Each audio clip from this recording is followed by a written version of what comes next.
Okay, and I also want to let you know we are recording the meeting because we know that some of the coaches cannot attend, and we'll send it out to everybody as a reference. Okay, this is the content of the meeting, and we'll go over it as fast as we can, but obviously we want to address any questions.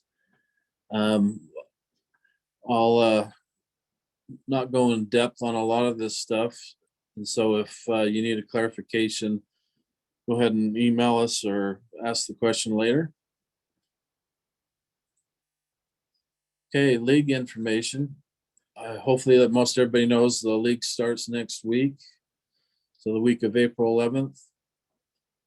Just one thing on practices, we're trying something different this year where you actually need to reserve. I mean, you don't have to, you can always show up, and if it's open, you can use the field. But I sent out earlier, well, probably 3 weeks ago, how to reserve a field. So once we start next Monday, the only options for practice are Saturday and Sundays. The softball fields will be used Monday through Friday, and so there's not much options. Those that play at Bicentennial and Lone Peak, try not to use the indoor pavilion restrooms. Especially, the building won't be open if there's not a reservation, but if they're open, that means somebody has paid to use the restrooms or the pavilion. We want to try to keep our parks clean, and so if you can help clean up after your games, especially the dugouts, that would be muchly appreciated. You will use the park at your own risk. As far as valuables in your car, I would not leave them. A softball may hit your windshield. So keep that in mind when you park.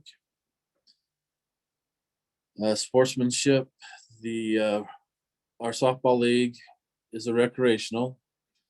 We encourage and hope everybody shows good sportsmanship. There is a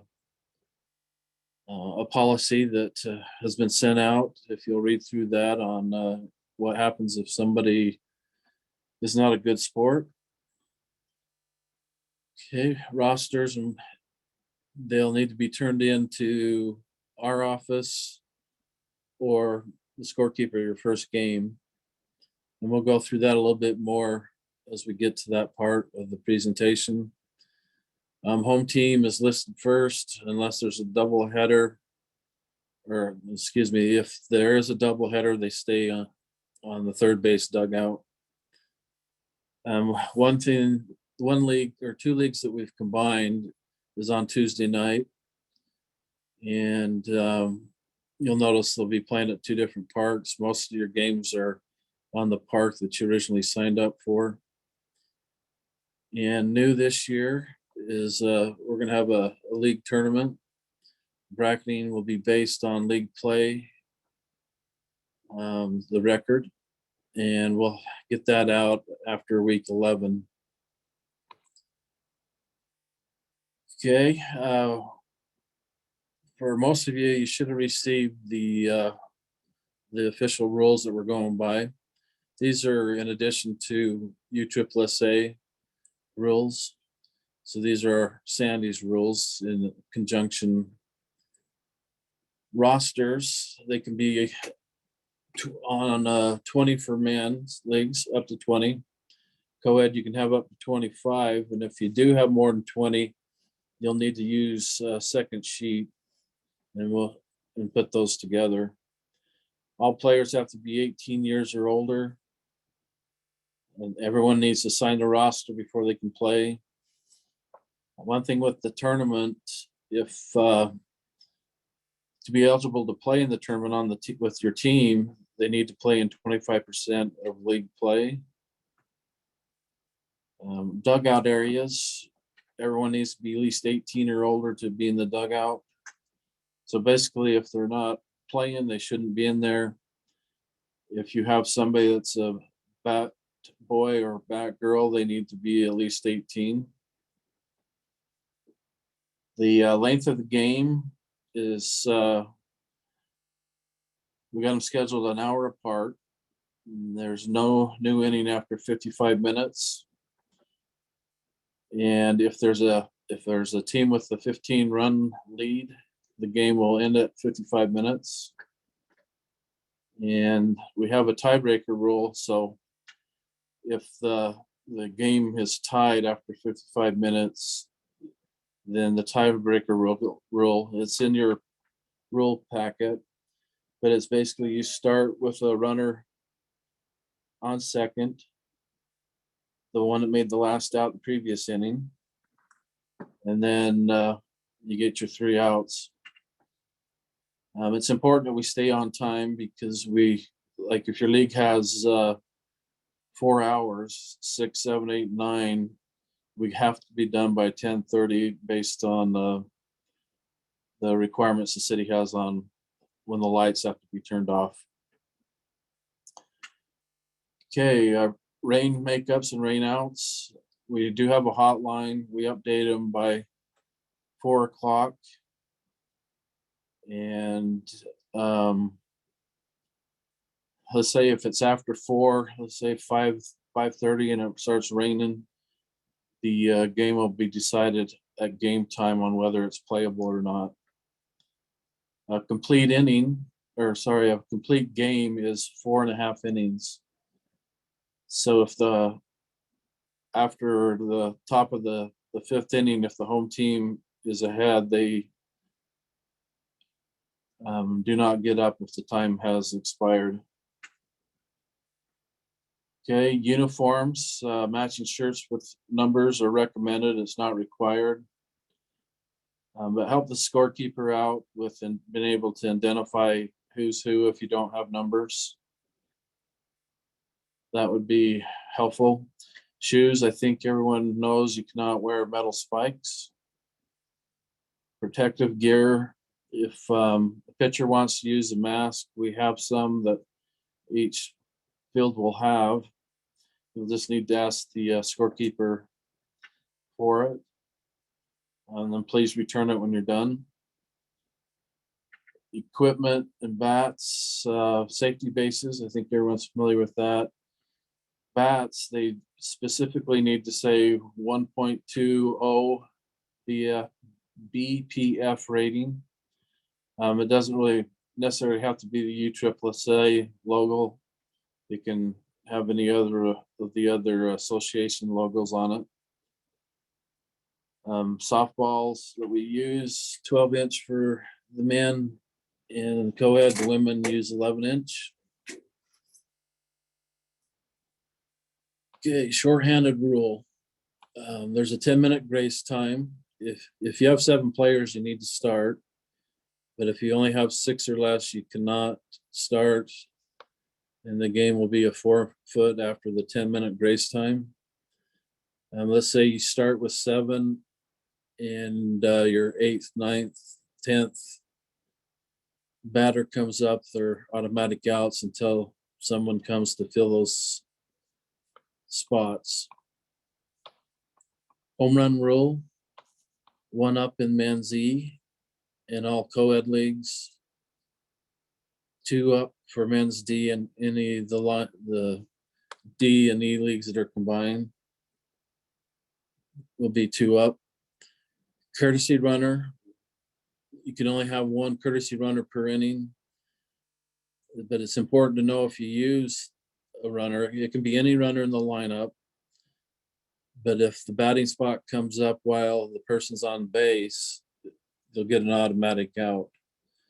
So my suggestion is to choose someone that you know that their position won't come up in the batting order, so you avoid that. Okay, foul ball rule. All batters are out if they hit a foul ball after 1 strike. In the past, you maybe remember that the females would get an extra foul ball. That's no longer the case. Everyone's treated the same. Re-entry, starting players may come out and re-enter once during the game. So keep that in mind when you substitute. So once the substitute comes out of the game and the starter goes back in, the substitute cannot play anymore. Forfeits, keep in mind, if you forfeit more than 2 games, you will not be invited in the tournament. Please notify us if you're going to forfeit. That's out of respect for the opposing team.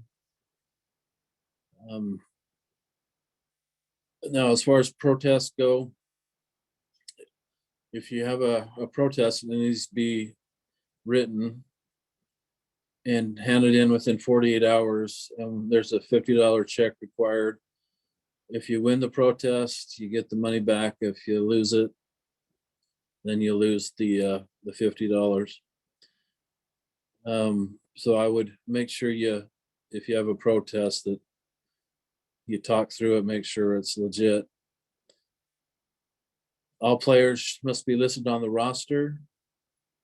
If the eligibility of a player is questioned, the roster will be checked. ID may be required. If the person doesn't have ID, then they have 24 hours to work out an arrangement with the coordinator or myself to bring in the ID. No alcohol is allowed in the park. That's any of the parks. My suggestion is not to bring it. We do have the park police that will be checking. If they catch you with alcohol in the park, then they'll know you have been warned. Insurance, Sandy does not provide any medical insurance. So if you get hurt or a player on your team gets hurt, they should have their own insurance. Electronic equipment, such as any, a player wearing a GoPro or any kind of filming device is not allowed. Cameras are not allowed on the playing field itself or on a person. Co-ed specific rules. I think everyone knows that it's male-female batting lineup. Defense is typically 5 male, 5 female. No position restrictions. So that means you can have all guys in the outfield or all girls in the infield. You just never can have more than 5 male players playing defense at a time. We have an arc where the outfielders must be positioned behind until the ball is hit by the batter. And if they do not, then the batter is awarded first base. Another thing to keep in mind, when a male batter walks due to either 4 balls or 3 balls or intentional walk, he will be awarded first and second, with the next female batter having the option to walk or bat.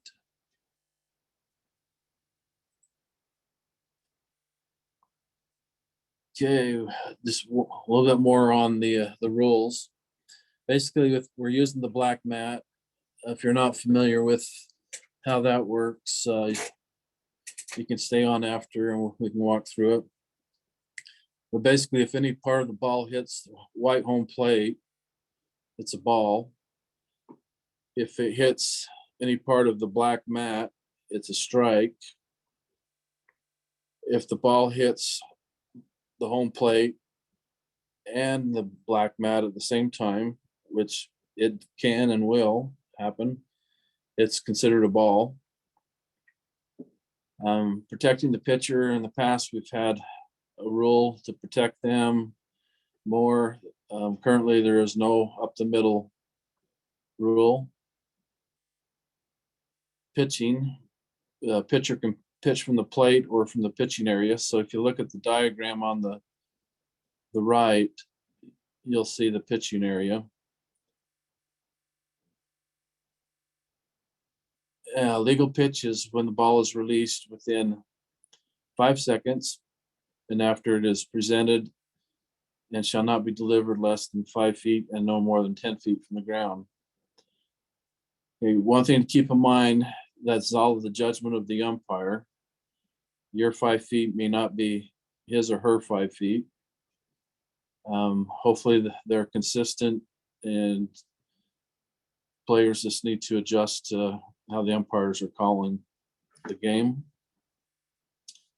A couple other notes. I don't know if you can see my cursor or not, but there's the scoring line here. And so the runner has to either touch it or pass beyond it before the catcher touches home plate with control of the ball. Okay, the runner cannot touch home plate, cannot go in the batter's box, whether they're sliding or standing up or whatever they do, they have to cross a scoring line in order to be safe. If they do not, they'll be automatically out. Defense can only touch the home plate with the ball. If they try to tag the runner between the commitment line and the scoring line, the runner is automatically safe. And once the runner touches the ground past the commitment line, the runner must go home. So if you look at the diagram, if you're past the commitment line and closer to home plate, you have to commit to going home or you'll be out.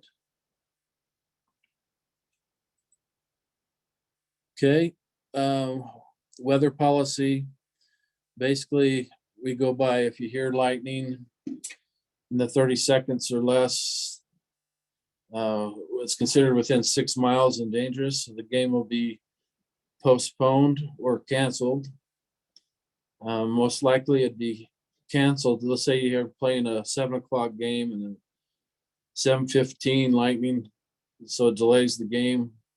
Well, we can't start playing for at least 30 minutes, and that would put everybody behind. So that 7 o'clock game would be canceled, and then we'd start the 8 o'clock game.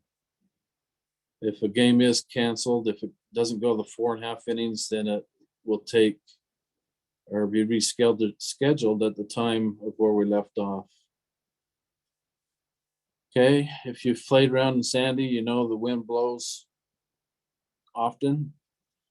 We try to play through it, but if it gets to the miles per hour is too high, then we'll treat it like we do lightning. Okay, rainouts. We kind of talked a little bit about it. 4 o'clock is when we make decision. You can call the number that's listed there, and we'll update them by then. And as I mentioned, if it's after 4 and it starts raining, it's pretty much a game time decision. We'll try to update the hotline if we can, but sometimes we're not able to. Okay, concussion. I know this can happen in softball. So basically, if you're diagnosed with a concussion, we need you to provide us with the doctor's release note saying that you're able to continue to play.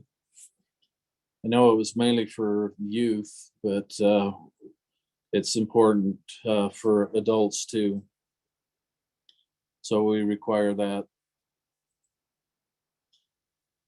Okay, one thing I wanted to mention about the schedules. Those that have looked through them will notice there's you may have a league that's starting at 7 o'clock instead of 6. So those leagues with either 4, 5, or 6 teams, we thought everybody would be happy that we're starting at 7 to give everybody more time to get to the park. I know it helps with the umpires, so not everybody's racing to start at 6. And so that's why we started at 7. So if you have any questions or concerns about that, feel free to send me an email. And when we do schedules, we try to even out as many home games, away games as possible. and try to spread out the time that you're starting. I know 6 o'clock's tough for everybody, but to be fair, everybody needs to have at least 2 to 3 6 o'clock games. So if you have those games and you struggle making it, not much I can do other than try to help you find players. Okay. We're hiring scorekeepers. So if you know anybody that's interested in scorekeeping, let us know, or you can go to sandy.utah.gov/jobs. We also are looking for kids that are 14 to 18 if they want to ref soccer or baseball, girls softball. We're looking for people to do those games too. Okay.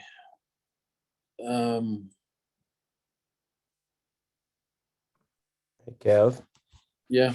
we have a question in the chat that I'm not too sure on. What happens if they don't have enough girls that show up to a game? Is it just a forfeit, or what happens with that with co-ed teams?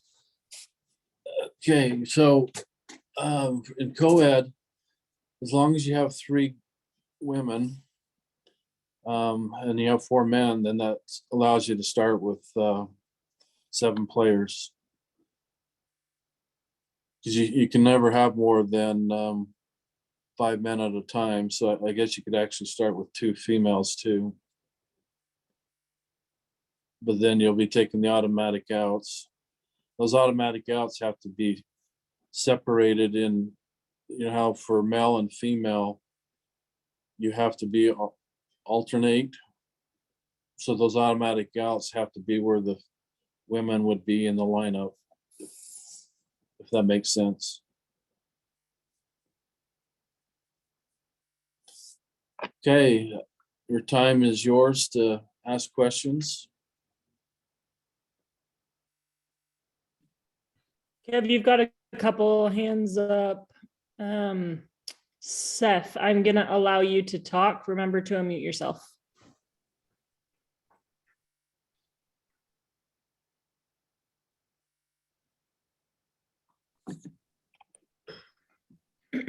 Seth, can you hear me?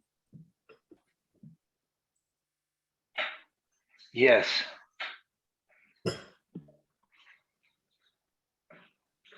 Hello? Yeah, I can hear you.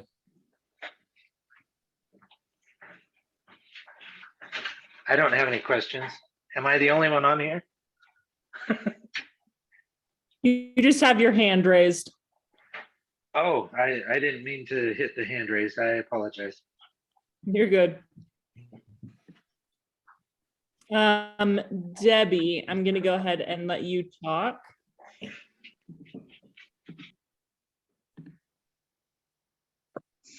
Okay, can you hear me? Yes. Quick question. I know that you're supposed to be 18 and older to be on the field in the dugout. Can you sign a waiver? In the years past, we've been able to do that for younger players. Here's the current issue. If anyone's 18 or younger than 18, then the coach will have to go through a child protection policy. The city is mandated that any coaches that are coaching minors, which is 17 or younger, that they'll need to go through some some child protection policies. Okay. And is that done there at Sandy City Rec Center? Well, we're not allowing it, is what I'm trying to say. Oh, gotcha. Okay, so we can't have any of our rock star high school players come play with us? Just totally No. kidding. This is No. adults. We need to have our time too, right? Well, it's mainly for what I said, and then also for safety. Yeah, sounds good. Okay, thank you. You're welcome. Okay, Jake. Can you hear me? Yes. Yep. Great. My question, so our team's been playing in Murray the last 10 years or so, and they have a few different rules as far as substitutions for players. My biggest question is I guess the day of a game, can we add a substitute to the roster if we're under that 20 limit, or can we delete a player that's on the roster and add a player the day of the game? Yes. So my encouragement would be when you fill out your roster, put as many people that you know that are going to play or may end up playing. If you need a new player for that night, you need to do it before the game starts.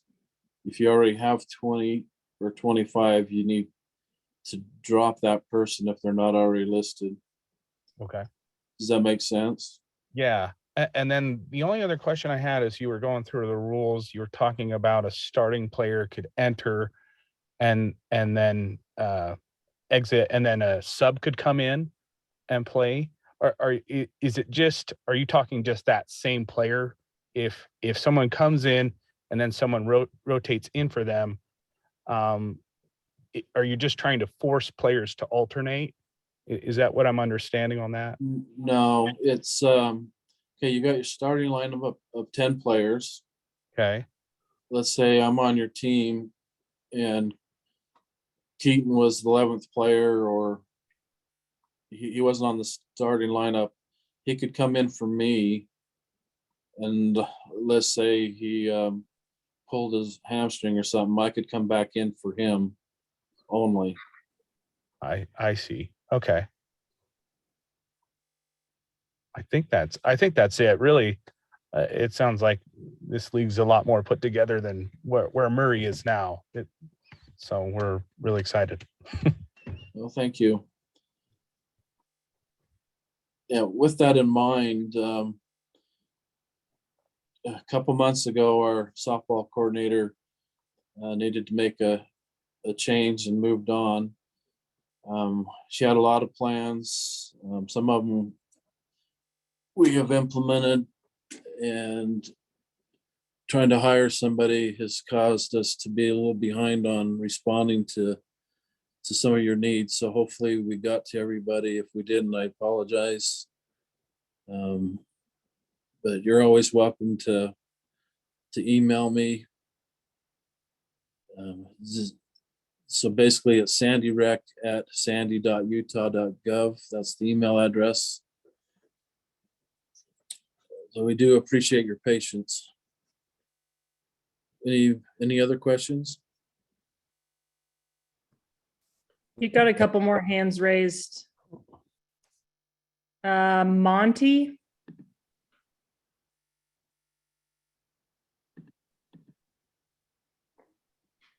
Hi, just quick question. Batting lineups, are we restricted to only 10 or can we hit more? No, you can hit up to 12, and that's both men's and co-ed. The only thing you have to make sure is to always stay in the same batting order. Right. And if somebody gets hurt or leaves, you need somebody to replace that position in the order or take an automatic out. So we start with 12, we have to end at 12. Got it. Well, you can end the game with less. It's just you got to take But just on the outs, right? Yeah. Okay. That was that. Let me see. I think that was Troy's question too. So hopefully we answered that for him.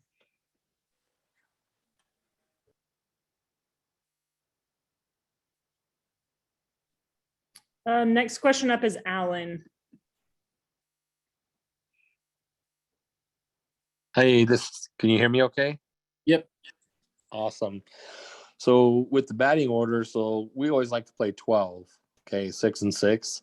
So we can have them just rotate around, and the two that are, I guess, just batting, you know, in any of the innings, I could put them in for anybody, right? As long as they stay in the same place where they're batting, correct? Right. And are we talking men's? No, this is co-ed for Wednesday. Yeah, you still have to follow the defensive rule, which is 5 and 5. Correct. But I Yeah. just, usually I have 12 because inevitably I only end up getting 9. So I have more than 12 on my roster, but I always have 12 show up. So I like Yeah. to bat 6 guys, 6 girls. And there's always been a question is that if I take the 2 people that just bat and put them in the outfield and bring the other 2 in to make them the DH as the designated hitters, that's fine as long as they're in the same batting order the whole game. Correct. Yep. Okay. Still 1 up home run rule. Right. Thanks The for adding the end of season tournament. That was one of my biggest complaints for the last 20 years. Well, it's more than 20 years, ain't been? Yeah, 22 years. Is that no end of season tournament. So especially for the cost. I mean, that's a lot of money. yeah. Are they doing any improvements on the fields?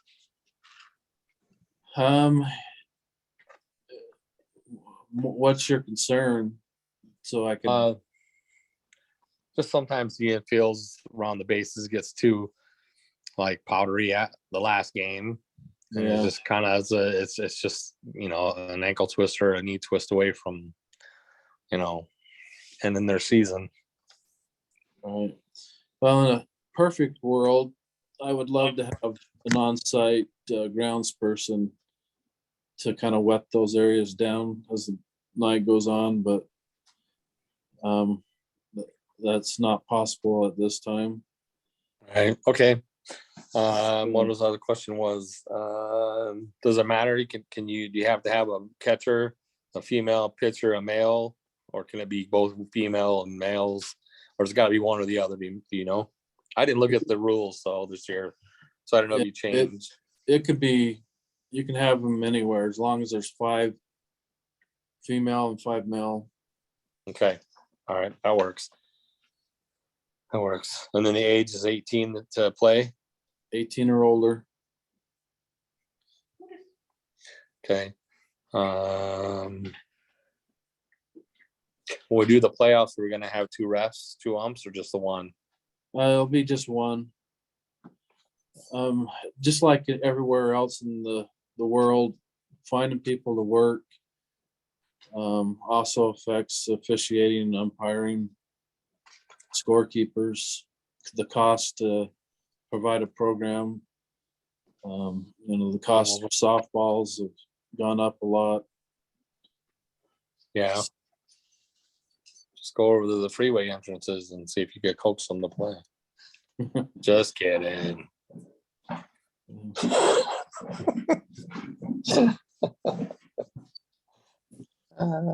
I don't know if I have any other questions. And 20 is the max on the roster. For men's, 25 for co-ed. Okay. Do we print off the roster, or do you give them to us when we show up the first day? Well, I sent out an email with the roster so you can have them done prior to the game, or you can do them as long as they're done before game time, so we don't slow down the night. Gotcha. Do you have the schedules for times for any of the leagues for Wednesday, especially? For First your, game? Yeah. you didn't get the schedule? No, I don't know. If you mailed it out recently, I haven't had a chance to look. I was working, and so We sent schedules yesterday by 1 o'clock. 1 o'clock yesterday. Yeah, so check your email. If you don't, call or send me an email through sandy.utah.gov,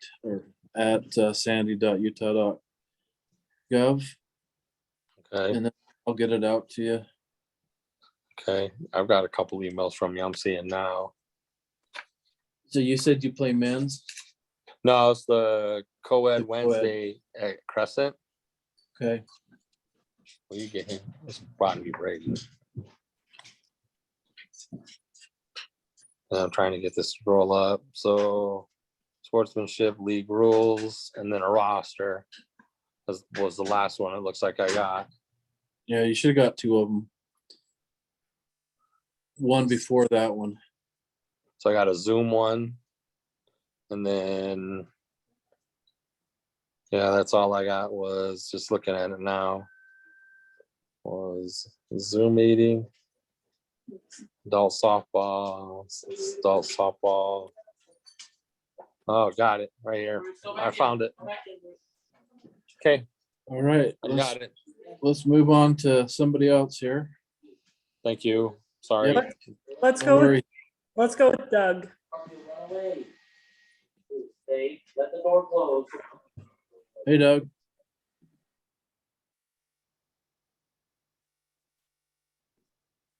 Doug, you're muted, so you'll need to unmute yourself. Okay, sorry about that. I unmuted one spot, but I guess I had to do it too. Anyhow, in the past for the co-ed, it's always been the rule that you could only have one more guy than female on the field. Otherwise, some teams would say, okay, well, we'll just pull our girl in and we'll play 5 guys. But you were saying you could do 5 and 2 this year. Is that correct? Well, I'll need to research because that's what was listed in the rules that were already being looked at by the coordinator before she left. Yeah, because it's always been you couldn't have more than one guy than females, but you could have more female. But then, of course, wherever you missed a guy, you would have an auto out. Yeah, well, I can understand what you're saying on defense. Yeah. And Yeah, I Kev, don't in know. the rules you sent out, it does show that it should just be a difference of 1 if it's Yeah. more males than females, but the rule doesn't apply if it's more female than male. right. Okay, so yeah, Okay. And then this tournament, is that a tournament for everybody, or is that just the end of the season tournament if there's for playoff for first place? no, it's per league. I wish we could do one for all the men's Z's, for example, but in the past we've tried them either on Saturday or did a tournament for a week, and just it was too hard on teams to try to get players when they register for a specific night. Oh, yeah, So- but I meant just everybody in that league participates in the tournament. Right. So if Oh, okay. there's 8 teams in your league, then all 8 teams will get at least 2 more games. Oh, okay. Yeah, I So saw a you- schedule So for it, but I everyone's just, still getting for the 14 games. right. Okay. And then the other thing that's been an issue, and you kind of talked about the electronics, but the big one that's always been an issue is the music and the loud music and playing and audience having their music playing loud, distracting. Yeah. You didn't kind of address the actual music, but the cameras and stuff. Yeah, music in that situation will not be tolerated either. Okay. There are, I mean, we're there to play ball, not to rap. Right. I agree and with that. There is a noise ordinance, so if it's breaking the noise ordinance, that's not good either. So Yeah. I just know it can get distracting and hard to communicate with your runners if you're base coaching and stuff because it gets so loud. yeah, So they've been saying the last couple of years that it shouldn't be there at all, but it still happens. okay. All right, If it thanks. happens- If it happens, just let me know. Okay, Travis, you'll be up next. All right, hi. Just last year we had a couple of issues with umpires, especially one specific week. We had one that appeared to be drunk and was kind of becoming an issue themselves. Is there a formal way of maybe reporting that or filing a complaint if we do have an issue with a specific umpire? Yes, you would need to contact me. First, bring it to the scorekeeper's attention. They have, they do reports every night And so the next day we'll get the report and be aware of it. If the umpire is actually intoxicated, then make sure you let the scorekeeper know, and then they'll call me so Okay, we can handle it at the time. okay.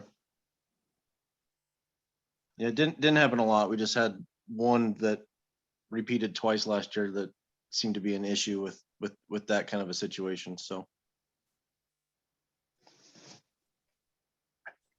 Okay. That's all I had. All right, thanks, Travis. That's everyone that has had their hand raised. So if anybody else has a question, if you'll raise your hand. Aaron, go ahead. Yeah, last year there were some teams that switched their schedules like midway through the season. And so we ended up playing higher level teams more than we were supposed to. Is that going to happen again? Or if you can't make your game, you're just not going to be able to play? Like you have to forfeit. So what do you mean by switching your schedule? So like they were scheduled for a 6 o'clock game, but they switched with somebody, the other team, to do a 7 o'clock.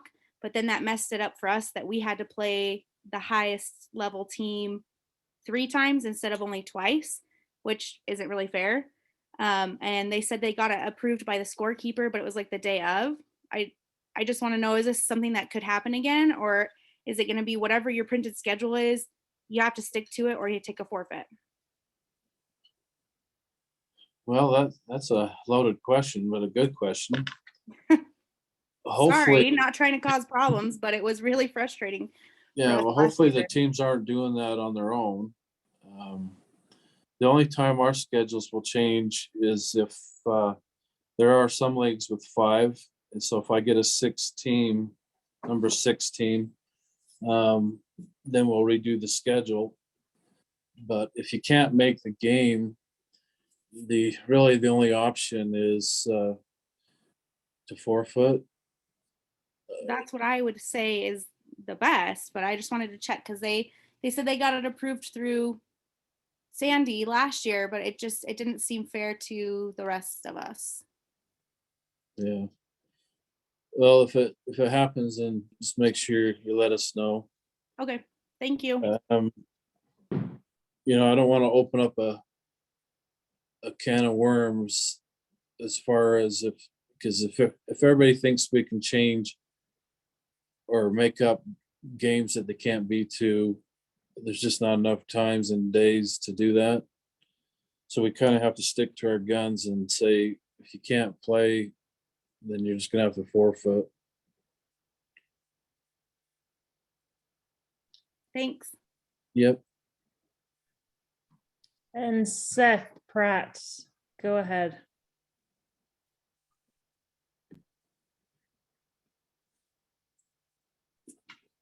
All right. Last year we had some issues with the change in pitcher safety.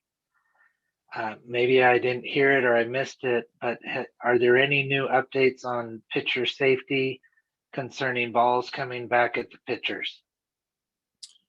No, there currently is not any rule. So hopefully nobody's trying to hit the pitcher. But there's no rule that says you're out if you hit a pitcher. Okay, last year there was a rule, if you hit the pitcher, it was an automatic out. The year before, if it was hit anywhere real close to the pitcher where it could have hit the pitcher, that was considered an automatic out. There are batters, it's sad to say, that do aim close to the pitchers because they know they can squeeze it between second base and shortstop. But we've had pitchers hit and they're out for the season because they've got severe muscle bruises or broken bones. So I'm just kind of wondering about, are we doing anything to try and protect pitchers besides encouraging them to wear face masks? Hey, The umpire association we're going with is the same one, called Utah Umpires of Utah. And from my understanding is there's currently not any rule in place. I'll check again. Keaton, do you have any confirmation of anything changing on that? I don't, as of this year, no. My understanding why they changed it is, like you're saying, 2 years ago, it was just really to like, okay, was that close to the pitcher or was it fine? And then there's too much confusion with that. Last year, it seemed to help it a little bit when it was more definitive. If it hit someone, then it was an out. If not, then you're good. It was just a hit up the middle. As to what changed it this year to that, I'm not sure. But I know in the past, those were the steps they took. They went from the close to the pitcher to has to hit the pitcher, and then for this year, I'm 100% sure why they changed it. Okay, Seth, so what I'll do is talk to the arbiter that we work with and then send out a clarification. I'll have that sent out before Monday, obviously. Okay. Even if the umpires can, if they see a bunch of them going right up the middle, at least a warning to the other team or to the batting team that might be doing it. Because most guys are nobody wants to hit the pitcher, but they're trying to use some advantages. And my understanding and the way I saw the games is most of them, if they were called out, there wasn't much argument. If they hit it really close, they kind of understood, and it just makes it safer for older. Some of the pitchers are older and they don't move as fast. So Right. Okay, so definitely look into that, because I don't want to give the impression that I don't care, because I've pitched, I've been hit, I've hit pitchers, none of it's fun. So, yeah, we'll get back with you on that.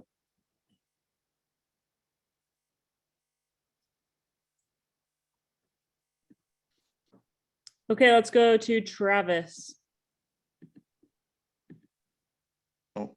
Okay, can you hear me? Yep. Okay. So Crescent Field, Westfield, last year we had some issues with the balls rolling over the hill being the ground rule double versus landing on the hill being ruled a home run. Is there a definitive rule on that, or a way that we can possibly have an actual line painted as if it was a fence on that area, so it can be more of a definite call?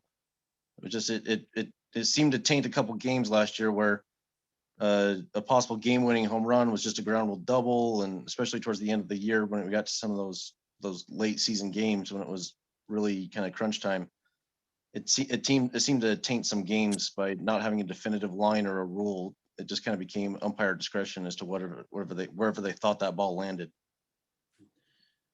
Yeah, I can tell you what the rule is supposed to be, but as you mentioned, interpretation is always an issue. If the ball lands on that berm in the air, it should be a home run. And then if it rolls in, it's a ground rule double, and it's 2 bases from where the runner is at the pitch. So if a runner's on first and the ball goes over the berm, ground rule double, the runner should only go to third, with the batter going to second. The plan was, and things changed when we lost our coordinator, was to have a temporary fence to help with that issue. Mm-hmm. We're still going to try to get that before the season ends. It just won't happen the first few weeks. But I'll try to see what else we can do to make that line easier for the umpire to see. And I'll talk to the arbiter to make sure they're all clear. Okay. Yeah, if we get a white, even just a white line painted on the grass each week, that would set that line until we could get a fence. I think that would help. Yeah. Okay.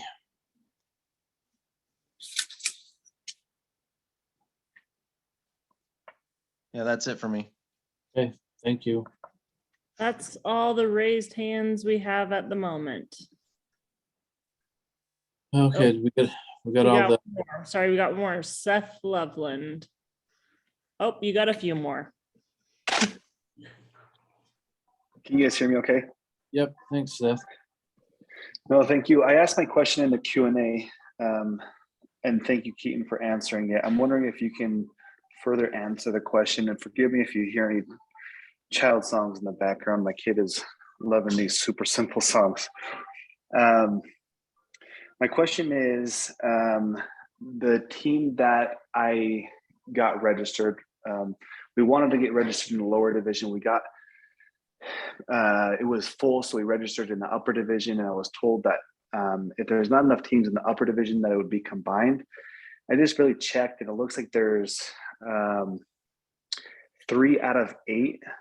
I don't know if that means there's 5 available slots or if there's 3 available slots.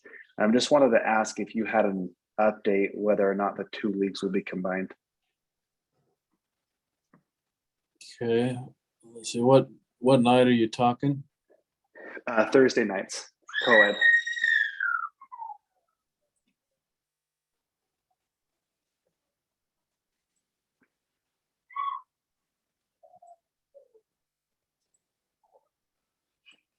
Okay. So the co-ed upper Thursday, there's currently 5 teams. And we tried the waiting list to get some teams to join.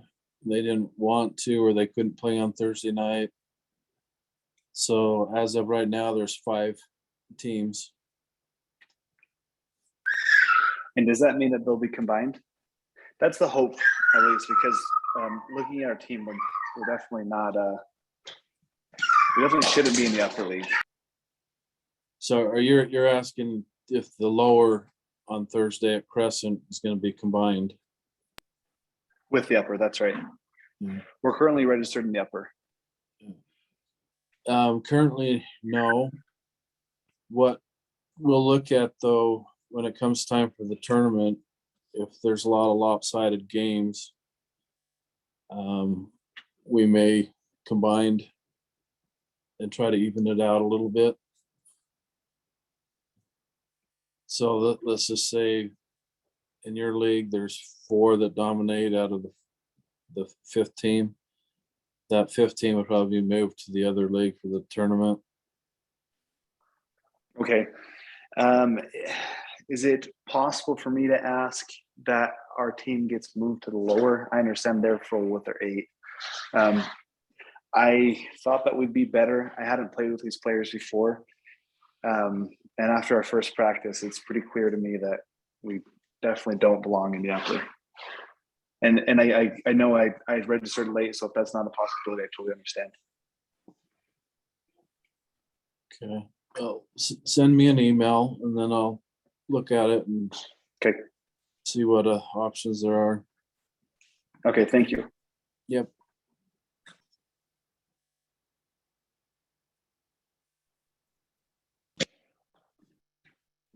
I don't see any more hands.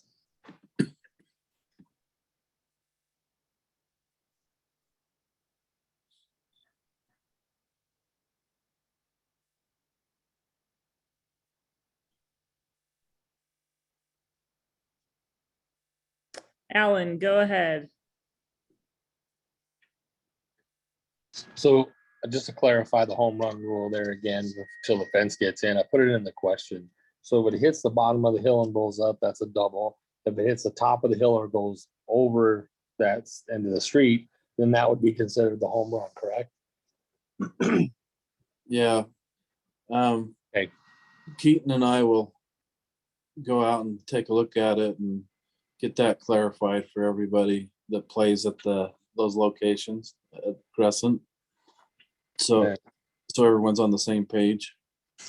But I think one of the big problems is that not a lot of the umpires get out from behind the plate and get out a little bit closer, into the infield to make a good call. Yeah. Like the one guy that said something earlier, sometimes they hit the middle of the hill and go over, and people are saying, "Oh, that's a ground rule double." But it was actually, from what we had learned, it was the bottom of the hill and roll up the hill. If it hit anywhere there and rolled up, so it's got to hit at the top of the hill and then go over. If I'm correct. Yeah. Yeah. Like I mentioned, we'll go out and I'll send out a clarification to everybody that plays the Crescent West. What week do we have to have jerseys?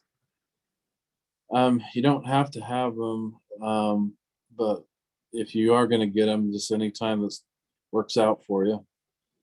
It's just a lot easier for the scorekeeper to have numbers and on the backs. Okay. I don't have any more questions. I don't think so.